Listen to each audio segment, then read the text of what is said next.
Hey guys, welcome to Bible study this week. Tonight we're going to be talking about Luke 15, 11 through 32, which is known as the prodigal son. As many of you know, that the prodigal son story is a story that's been told over thousands of years now to fellow Christians. And what I'm going to focus on tonight is the fact that many people look at this as a redemption story. Yes, it's an amazing story of redemption and the power of Christ's love and the Father's love for us and how He wants us to be redeemed from who we are and who we have been, so we may be restored to our rightful place on the family farm, so to speak, in the kingdom of our Father.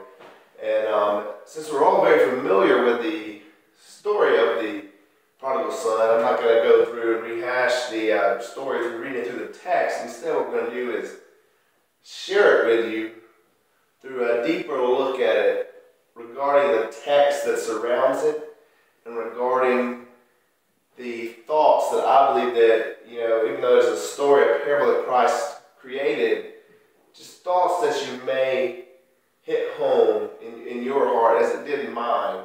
And we're going to begin with that by looking at the prior segment.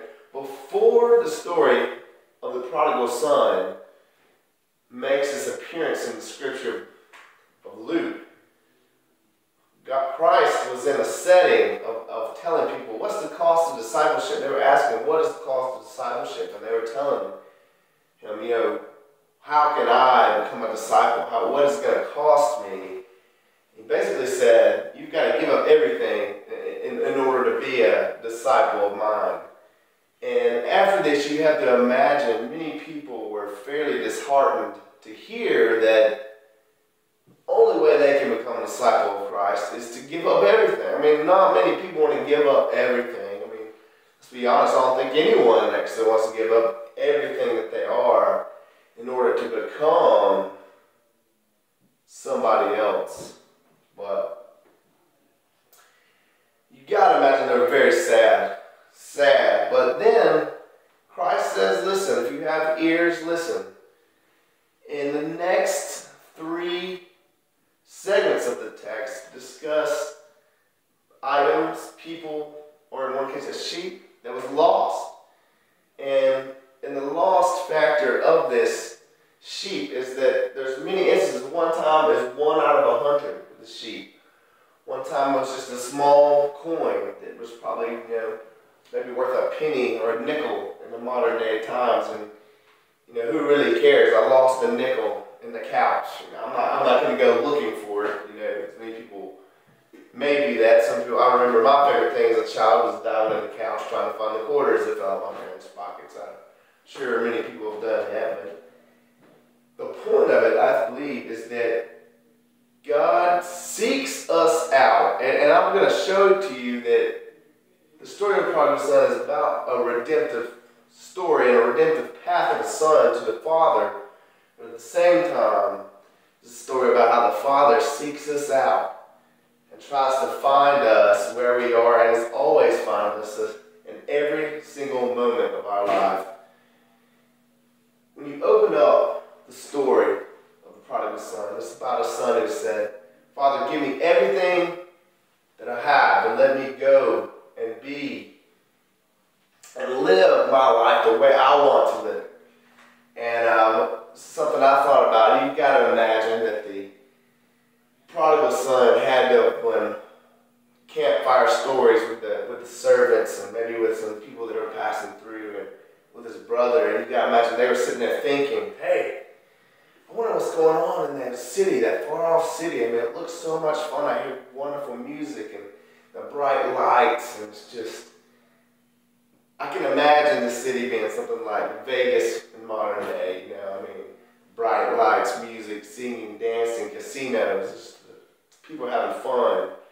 The problem is that when he gets there, he finds out that that's not the life for him, mainly because he squanders everything that he has.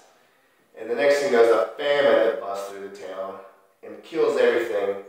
He finds himself in a muddy pigsty, caked in mud, wondering, why am I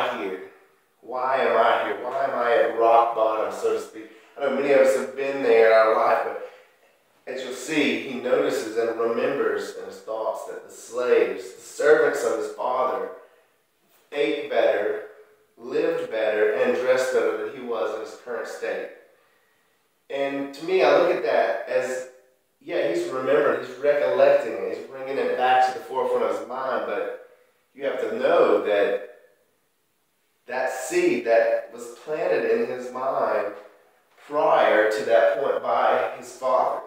His father was seeking him out even as a young child. His father presented them, this is how you live, this is how I treat people, this is how people deserve life. And he remembered that. And, and the way I look at that is that father was seeking out his son, and in this moment, through a recollective memory, indirectly, he sought his son as well. As the difference is that God seeks us out daily through recollections of memories, but also through daily interactions with others and just through thoughts in our mind. That God is always seeking us out. And this is where the story really, really begins to get interesting to me.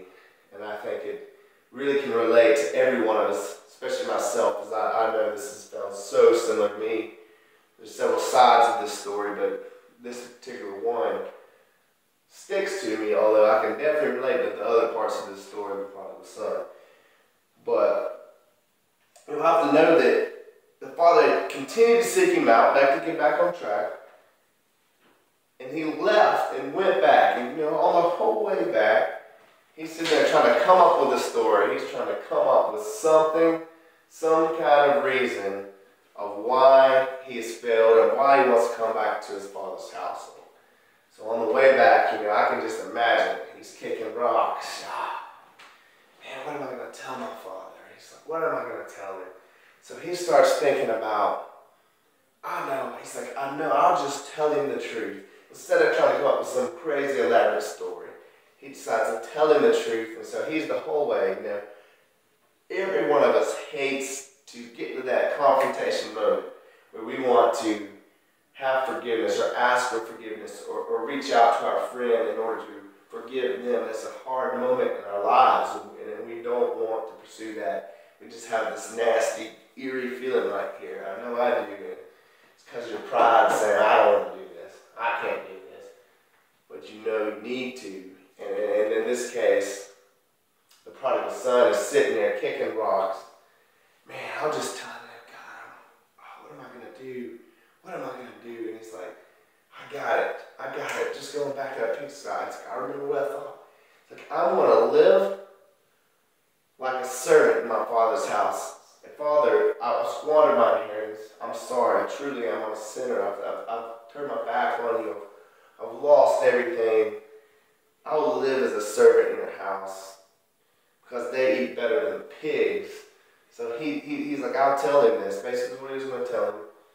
He's walking up, and unexpectedly, 2 miles, 2, 3, 4 miles, who knows how long, doesn't specify, down the road, when he's getting close to his home, he sees his father off in the distance, or what he thinks is probably his father. He's not sure, but he's close to his house. His father likes to walk on the road, and then he notices that he's running. He's getting there faster, and he's like, oh, that's definitely not my father. That old man can't run.